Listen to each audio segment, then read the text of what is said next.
Morning class, our topic for today is all about the CBT Review and Evaluation. Here are our learning objectives. After reading this information sheet, you must be able to determine the components of training that needs to be evaluated and enumerate and describe ways of reviewing and evaluating training sessions.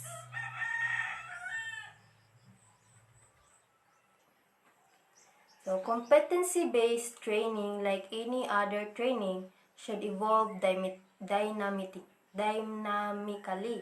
So, para sa continuous improvement sa atong mga trainees, dapat natong i-review, i-measure, o i-evaluate ang ilahang performance para makita nato nga ni-improve sila. Unya, inagahuman og evaluate nato, dira na nato mahatag ang mga results sa atoang pag-review o pag-evaluate sa ilahang performance o ara nato pod mahatag ang atong mga advice para ma-improve ang ilahang skills o sa ilahang performance as a trainees. So, in this lesson, you will learn how to evaluate training session. Training evaluation. The evaluation of training refers to any attempt to obtain information or feedback on the effects a training program and to assess the value of the training in the light of that information. The primary purpose of evaluation is to improve training by determining which training processes achieve their objectives. So, it is important after you deliver a training session that you review your delivery and to look at what went well and what might be improved. So, in your review, the following components shall be included. So, knowledge refers to what we know. It is the cognitive domain of human behavior. So, knowledge, mao ni atong mga nahibaw-an. The acquisition of knowledge is measured through the pre-test and post-test. A pre-test post-test analysis is a very effective and objective method of analysis. So next is the skills. It refers to what we do correctly and accurately. It is also the psychomotor domain of human behavior. The acquisition of skills is measured through the performance test. Then, attitude refers to what we feel. It is also known as the affective domain of the human behavior. Positive attitude towards work, co-workers, and the environment is a very important component of training that needs to be evaluated. The next is the program implementation. So this is the approach of implementing the training program. So CBT implementation review and evaluation will be most effective if the methods on how the following categories of program implementation are analyzed. So, mas effective ang pag-implement sa program kung musunod ta sa 5 ka categories of program implementation. Then, we will be using pre-test and post-test method to test for knowledge, and questionnaire will be used to gather data for skill, attitude, and program implementation. Then, feedback. In order to review your training, you will need to gather feedback. It is useful to gather this feedback at the end of each session so that you can think about whether you need to make any changes to your next session for reporting. Feedback can be obtained from participants, other people like other trainees, trainers of supervisor, and yourself. Next is the method that we can use in evaluating our trainees.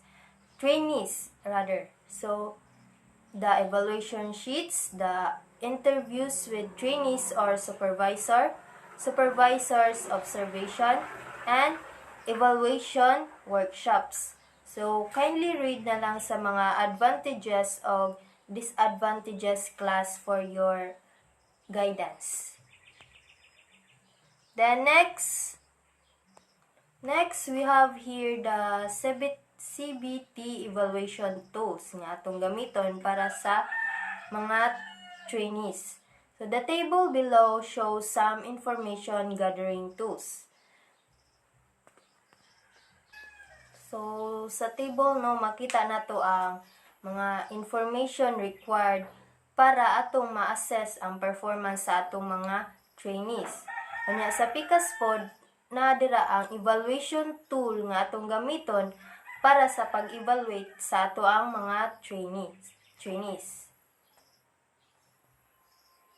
Then, so next is the rating sheets. In preparing a rating sheet to evaluate competency-based training, a trainer must recall the characteristics of an ideal competency-based training, or CBT. Group the characteristics into the following aspects: preparation, delivery, support system, and facilities. For ease of analysis, a recommended rating scale should be used, such as the Likert scale. A sample evaluation tool and an analysis follow in the succeeding pages. The rating sheet will, however, depend on what the trainer need to know or verify about his performance as a trainer or the appropriateness of the methodologies that are used. Then, the focus group discussion. To use a focus group discussion as a form of evaluation, you will have to list down discussion questions which focuses on the areas you want to evaluate. So, the following are the examples or questions for discussion. So, you can just read that class for your guidance. Then, once the questions are prepared, you can organize a meeting where all respondents will be present to give their opinions and come up with a concession. Next is the document review. This is done to gather information relating to the average training time of learners to acquire the desired level of competency, to identify the success rates in national and institutional assessment, and to summarize the written comments of participants, supervisor, and other stakeholders. Self-evaluation. An important part of the evaluation process is self-evaluation. Self-evaluation can take place during your training session as you reflect on how things are going. This will help you make any instant changes to your plan to respond to the situation. The following strategies can be used for evaluating your own training and help you improve. So, 1.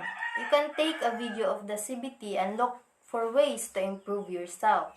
Then, number 2, ask for feedback from colleges and other trainers.